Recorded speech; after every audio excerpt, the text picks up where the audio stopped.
नमस्ते, Vande Mataram. Revolution India channel नई भारत की आवाज़ पर आप सबका हार्दिक स्वागत, अभिनंदन। दर्शकों, जैसे कि हर बार मैं एक वायदा करता हूं, किसी न किसी ऐसी खास शख्स से मुलाकात कराऊंगा और आज हम मौजूद हैं राजकीय महाविद्यालय जींद के प्रांगण में और हमारे साथ मौजूद हैं लेफ्टिनेंट पंकज बत्रा जी। आप एनसीसी अधिकारी राजकीय महाविद्यालय जींद हैं। पंकज जी, आपका रिवॉल्यूशन इंडिया चैनल पर हार्दिक स्वागत, अभिनंदन। धन्यवाद वेद प्रकाश जी। मैं भी महाविद्यालय परिवार की ओर से आपका हार्दिक अभिनंदन करता हूं। दर्शकों, एनसीसी राष्ट्रीय कैडेट कोर अनुशासन और एकता का एक ऐसा सामंजस्य है जहां इस प्रकार की पाठशाला, जिस प्रकार से किसान अपनी प्योद को शुरुआत में उसकी फसल की रक्षा करता है और फिर वो फलदार वृक्ष बनते हैं और वो फसल फिर सोना के रूप में परिवर्तित होकर किसान की आय का साधन बनते हैं। इसी प्रकार से लेफ्टिनेंट बत्रा जी महाविद्यालय प्रांगण में आने वाले हर छात्र छात्राओं को एनसीसी के इस प्रारूप में, एनसीसी की इस वेशभूषा में एक अनुशासन और एकता का पाठ पढ़ाते हैं। हम कुछ चर्चा करेंगे लेफ्टिनेंट पंकज बत्रा जी से। क्या एनसीसी होता है, एनसीसी के बारे में जानेंगे। एनसीसी है क्या और किस उद्देश्य के लिए एनसीसी बनाई गई है। लेफ्टिनेंट पंकज बत्रा जी, हम पूछना चाहेंगे इस राजकीय महाविद्यालय जींद में कितने वर्षों से एनसीसी कोर्स चल रहा है। देखिए, हमारे महाविद्यालय की जो एनसीसी यूनिट है वो हरियाणा की सबसे पुरानी यूनिट है जी। और राजकीय महाविद्यालय में इस यूनिट को चलते हुए लगभग 60 साल हो चुके हैं आज। जी, बहुत बड़ी बात आप जी। सर, हम जानना चाहेंगे आप कितने वर्षों से एनसीसी के कार्यभार को संभाले हुए हैं। देखिए, मेरी जो कॉलेज में नियुक्ति हुई थी 2017 में हुई थी जी। हरियाणा पब्लिक सर्विस कमीशन के थ्रू, और नियुक्ति के ठीक एक साल बाद 2018 में मुझे एनसीसी का कार्यभार सौंपा गया और 2018 से लेकर अब तक लगभग आज 6 साल हो चुके हैं और मैंने ये कार्यभार संभाला हुआ है जी। और 2019 में मैं ट्रेनिंग करके आया नागपुर कामटी में जी, ऑफिसर ट्रेनिंग एकेडमी में, और मुझे वहाँ पर ट्रेनिंग करने के बाद मुझे लेफ्टिनेंट के रैंक से सम्मानित किया गया। जी। सर, हम जानना चाहते हैं, दर्शक जानना चाहते हैं, जो एनसीसी की जो सुविधा है महाविद्यालय में, वो सिर्फ छात्रों के लिए ही या छात्राओं के लिए भी इसमें इसका प्रावधान है। जी बिल्कुल, हमारे महाविद्यालय में जो एनसीसी की सुविधा है वो लड़के और लड़कियों दोनों के लिए है। जो बॉयज़ के लिए है वो हमारी सीनियर डिवीज़न है जी, और गर्ल्स के लिए अलग से एक डिवीज़न बनाई गई है जिसका नाम है सीनियर विंग जी। तो ये 2 डिवीज़न हमारे महाविद्यालय में कार्यरत है जी। सर, हम जानना चाहेंगे कितनी सीटें हैं लड़के और लड़कियों की एनसीसी में आपके महाविद्यालय में। जैसा कि मैंने अभी बताया कि महाविद्यालय में एनसीसी की 2 विंग हैं, एक सीनियर डिवीज़न बॉयज़ के लिए और दूसरी गर्ल्स के लिए। तो सीनियर डिवीज़न बॉयज़ में हमारी पूरी एक कंपनी है 160 कैडेट की जी, और सीनियर विंग गर्ल्स में हमारी 2 प्लाटून्स हैं 53 कैडेट्स की। जी। हम जानना चाहेंगे लेफ्टिनेंट पंकज बत्रा जी, एनसीसी में शामिल होने के लिए क्या योग्यता वो छात्र छात्राओं में होनी चाहिए। देखिए, सबसे पहली बात तो जो भी विद्यार्थी एनसीसी लेने का इच्छुक है, पहली बात वो महाविद्यालय का छात्र होना चाहिए। दूसरी बात वो भारत अथवा नेपाल का नागरिक हो सकता है जी। तीसरी, उसकी जो आयु है वो 26 वर्ष से अधिक नहीं होनी चाहिए। मैं कॉलेज स्तर की बात कर रहा हूँ जी। उसकी आयु 26 वर्ष से अधिक नहीं होनी चाहिए और सबसे इम्पोर्टेंट बात है वो मेडिकली फिट हो। हम जानना चाहते हैं, दर्शक जानना चाहते हैं, जो बच्चे छात्र छात्राएं एनसीसी लेते हैं उसके लिए कोई फीस भी निर्धारित की गई है कई महाविद्यालय प्रशासन द्वारा, या उसके बारे में थोड़ी जानकारी साझा करें। जी नहीं, छात्रों से हम, क्योंकि हमारा जो कॉलेज है वो राजकीय महाविद्यालय है, सरकारी कॉलेज है, तो यहाँ के छात्रों से किसी तरह की एनसीसी ज्वाइन करने के लिए कोई फ़ीस नहीं ली जाती है जी। हम जानना चाहेंगे लेफ्टिनेंट साहब, छात्र छात्राओं को जो एनसीसी ज्वाइन कर लेते हैं उनको किस प्रकार की ट्रेनिंग से गुजारा जाता है। देखिए, एनसीसी ज्वाइन करने के बाद विद्यार्थियों को 2 माध्यम से ट्रेनिंग दी जाती है, एक तो इंस्टीट्यूशनल ट्रेनिंग और एक कैंप के माध्यम से। इंस्टीट्यूशनल ट्रेनिंग हमारे कॉलेज में ही प्रोवाइड की जाती है जी। कॉलेज में एनसीसी कैडेट्स की क्लासेस लगाई जाती हैं और कैंपों में जो एनसीसी के कैंप्स लगते हैं उसमें विद्यार्थियों को ट्रेनिंग दी जाती है। उनमें वहाँ पर उनको मैप रीडिंग, वेपन ट्रेनिंग और कई तरह के उनके लिए प्रतियोगिताएं आयोजित की जाती हैं और उन प्रतियोगिताओं के माध्यम से उनका व्यक्तित्व निखारने का प्रयास किया जाता है। जी। लेफ्टिनेंट पंकज बत्रा जी, जो ये ट्रेनिंग कोर्स है एनसीसी का, कितने वर्षों के लिए इसमें बच्चा पार्टिसिपेट करता है? एनसीसी कॉलेज स्तर पर 3 वर्ष का कोर्स होता है ये, और प्रथम वर्ष जो होता है उसमें विद्यार्थियों को बेसिक ट्रेनिंग दी जाती है। उसमें किसी तरह की परीक्षा आयोजित नहीं की जाती जी। परीक्षा केवल द्वितीय और तृतीय वर्ष में आयोजित की जाती है, जिसके आधार पर एनसीसी के प्रमाण पत्र दिए जाते हैं। जी। हम जानना चाहते हैं एनसीसी कैडेट्स की एक वर्ष के दौरान कितनी परेड्स आयोजित की जाती हैं? देखिए, जैसा कि मैंने अभी बताया, एनसीसी 3 साल का कोर्स है, तो 3 साल के दौरान विद्यार्थियों की लगभग कुल मिला के 100 परेड लगाई जाती हैं, जिसमें 35 प्रथम वर्ष में, 35 द्वितीय वर्ष में और 30 परेड उनकी तीसरे वर्ष में लगाई जाती है। और एक परेड जो होती है वो 3 पीरियड के बराबर होती है, and 1 period is equal to 40 minutes. जी। हम जानना चाहते हैं लेफ्टिनेंट पंकज बत्रा जी, जो एनसीसी कोर्स करने के बाद छात्र छात्राओं को कोई एनसीसी की तरफ से कोई सर्टिफिकेट इशू किया जाता है? जी बिल्कुल, जैसा अभी मैंने बताया कि एनसीसी की परीक्षा द्वितीय और तृतीय वर्ष में होती है। द्वितीय वर्ष की परीक्षा यदि विद्यार्थी पास कर लेता है तो उसे बी सर्टिफिकेट दिया जाता है, और तृतीय वर्ष की परीक्षा पास करने पर उसे सी सर्टिफिकेट प्रदान किया जाता है, और सबसे ज़्यादा अहमियत जो है वो सी सर्टिफिकेट की है। जी।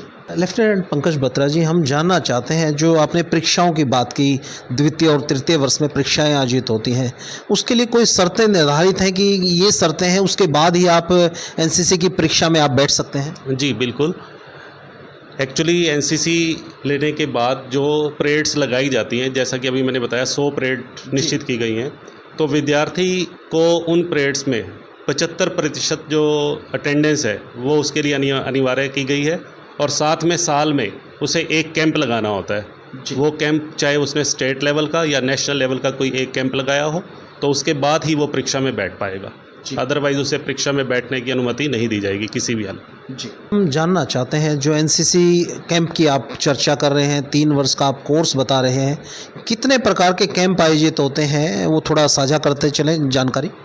देखिए, एनसीसी में एक तो सबसे पहला जो कैंप है जो हर एक कैडेट को लगाना कंपलसरी है, वो है कंबाइंड एनुअल ट्रेनिंग कैंप, जो बटालियन के द्वारा आयोजित किया जाता है।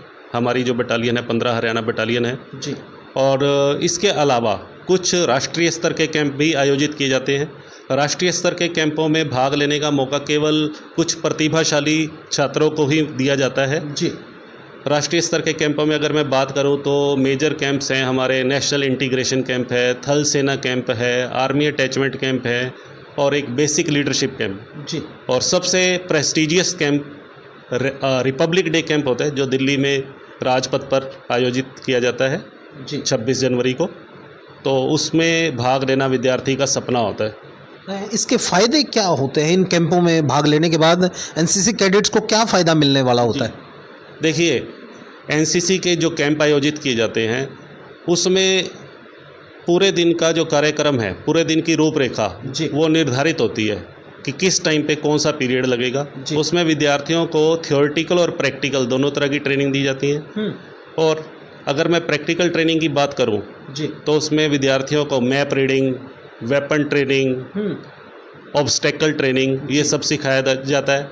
और इवनिंग क्लासेस की अगर मैं बात करूं तो कैंपों में इवनिंग क्लासेस में विद्यार्थियों के लिए स्पोर्ट्स की कंपटीशन आयोजित किए जाते हैं, स्पोर्ट्स की प्रतियोगिताएं आयोजित की जाती हैं, और जिसमें भाग लेकर विद्यार्थियों में जो है एक अपना आत्मविश्वास बढ़ता है और उनके अंदर नेतृत्व की भावना पनपती है जी। हम जानना चाहते हैं लेफ्टिनेंट पंकज बत्रा जी से, जो आपने सर्टिफिकेट की बात आपने बताई कि सेकेंड ईयर और थर्ड ईयर में परीक्षा के बाद सर्टिफिकेट मिलते हैं, कौन सा सर्टिफिकेट ज़्यादा महत्वपूर्ण है, जिसकी अहमियत उसमें विद्यार्थी जीवन में जब वो किसी नौकरी के लिए कहीं जाएगा तो वो सर्टिफिकेट थोड़ा बताते चलें, वो कौन सा सर्टिफिकेट जो विद्यार्थी के लिए बहुत महत्वपूर्ण हो सकता है? जी देखिए, एनसीसी कोर्स में 3 सर्टिफिकेट प्रदान किए जाते हैं, ए सर्टिफिकेट, बी सर्टिफिकेट और सी सर्टिफिकेट। ए सर्टिफिकेट उन विद्यार्थियों को दिया जाता है जिन्होंने स्कूल लेवल पर एनसीसी का चयन किया है जी।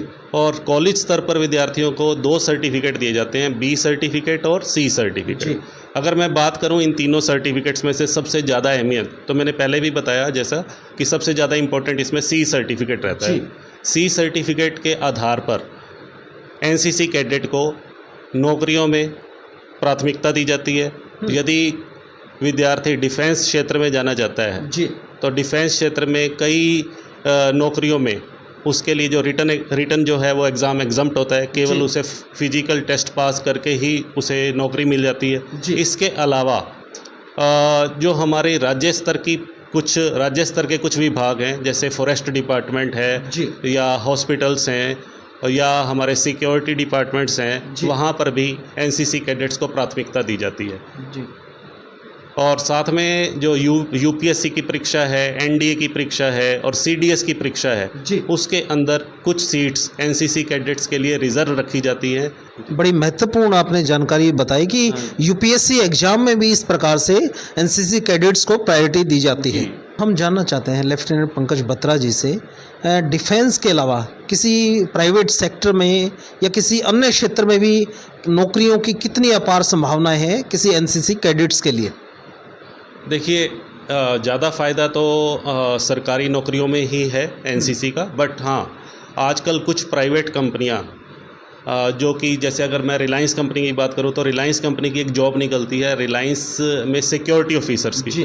तो कुछ एक प्राइवेट कंपनियां हैं जिसमें कुछ इंडस्ट्रीज़ हैं और कुछ हमारी विमानन क्षेत्र जो कि इंडस्ट्रीज़ हैं, निजी विमानन क्षेत्र की कंपनियां हैं, जी। वो एनसीसी कैडेट्स को नौकरी देते समय प्राथमिकता देती है। हम जानना चाहते हैं, वैसे हमारी चर्चा हो गई है लेकिन फिर भी प्राइवेट सेक्टर की नौकरियों में भी एनसीसी कैडेट्स को प्राथमिकता वरीयता दी जाती है डॉक्टर साहब? जी, बिल्कुल दी जाती है। प्राइवेट सेक्टर में जैसा कि मैंने अभी बताया, सिक्योरिटी गार्ड की जॉब्स हैं या सिक्योरिटी ऑफिसर्स की जॉब हैं, और बड़े जो क्लब्स हैं आजकल, उन बड़े बड़े शहरों में जो क्लब्स हैं, नाइट क्लब्स हैं, वहाँ बाउंसर्स की जॉब होती जी। हैं। वहाँ पर भी, क्योंकि एनसीसी कैडेट एक अनुशासन में रहा है, वो 3 साल उसने अनुशासन में रहकर कॉलेज में समय व्यतीत किया, तो उनसे उम्मीद की जाती है कि वो इस तरह के क्लब्स में डिसिप्लिन मेंटेन करके रखेंगे। हम जानना चाहते हैं एनसीसी की समाज सेवा और सामुदायिक विकास में क्या महत्वपूर्ण भूमिका है, बताते चलें लेफ्टिनेंट पंकज बत्रा जी। जी, देखिए, जैसा कि मैंने अभी बताया, एनसीसी 3 वर्ष का कोर्स है। तो इस 3 वर्ष के कोर्स के दौरान एक तो विद्यार्थी को कॉलेज और कैंप्स में तो ट्रेनिंग दी ही जाती है, इसके अलावा कॉलेज की कई सामाजिक गतिविधियों में भी भाग लेने का उसे अवसर प्राप्त होता है। जैसे कॉलेज में हम बहुत सारे इवेंट्स ऑर्गेनाइज करवाते हैं, वृक्षारोपण है या ब्लड डोनेशन कैंप है या सड़क सुरक्षा के कार्यक्रम हैं। तो इस तरह की गतिविधियों में जब विद्यार्थी भाग लेता है तो उसका मनोबल और उसके अंदर समाज सेवा की जो भावना है उसका विकास होता है, और जिससे उसे पता भी नहीं लगता कि आगे जाकर फ्यूचर में कई चीज़ें ऐसी होती हैं कि वो हमें उसका फ़ायदा दिखाई नहीं देता, इंटरनल होती हैं वो। जी जी जी। तो आगे जाकर जब वो एक रिस्पॉन्सिबल सिटीजन बनता है, देश का नागरिक, तो उसे बाद में पता लगता है, उन चीज़ों का एहसास होता है। उन चीज़ों की अहमियत हमें आज रियलाइज़ नहीं होती, फ्यूचर में जाकर रियलाइज़ होती है। जी, मेरा अंतिम सवाल, बतौर एनसीसी अधिकारी राजकीय महाविद्यालय जींद, आप युवाओं को क्या संदेश देना चाहेंगे, आप बताते चलें लेफ्टिनेंट पंकज बत्रा जी। देखिए, मेरा जो पर्सनल ओपिनियन है एनसीसी को लेकर, यदि कोई भी विद्यार्थी आज के समय में ऑलराउंडर बनना चाहता है तो उसे एनसीसी का हिस्सा ज़रूर बनना चाहिए। और आजकल आपको पता है कि युवा पीढ़ी ज़्यादातर समय अपना व्हाट्सएप पे और गूगल पर बिताती है, जिसकी वजह से उनका शारीरिक विकास भी रुक गया है। तो यदि वो एनसीसी प्रोग्राम में हिस्सा लेंगे तो वो उनके लिए बहुत बेनिफिशियरी रहेगा, क्योंकि एनसीसी के अंदर हर तरह की गतिविधि, उसमें शारीरिक गतिविधि भी आ गई, सामाजिक गतिविधि भी आ गई, उसमें भाग लेकर वो अपना ओवरऑल डेवलप अपने आप को कर सकता है। जी, लेफ्टिनेंट पंकज बत्रा जी, आपने अपना कीमती समय दिया, उसके लिए आपका हृदय से बहुत बहुत आभार। और दर्शकों को मैं इसी सोच और इसी विचार के साथ छोड़े चलता हूँ। निश्चित तौर पर अनुशासन और एकता का जो एक सारगर्भित संदेश देने वाला राष्ट्रीय कैडेट कोर और उनके ऐसे अधिकारी, जिस प्रकार से लेफ्टिनेंट पंकज बत्रा जी ने इशारा किया, कुछ परिणाम आपको वर्तमान में नहीं दिखाई देते, वो भविष्य के गर्भ में छिपे होते हैं। निश्चित तौर पर आप जुड़िए देश सेवा के इस मुहिम के साथ। निश्चित तौर पर आपका और देश का भविष्य सुनहरा होगा। देखते रहिए रिवॉल्यूशन इंडिया। फिर किसी अन्य दिन किसी खास शख्स से मुलाकात कराएंगे। जय जींद, जय हिंद, जय भारत। Thank you sir.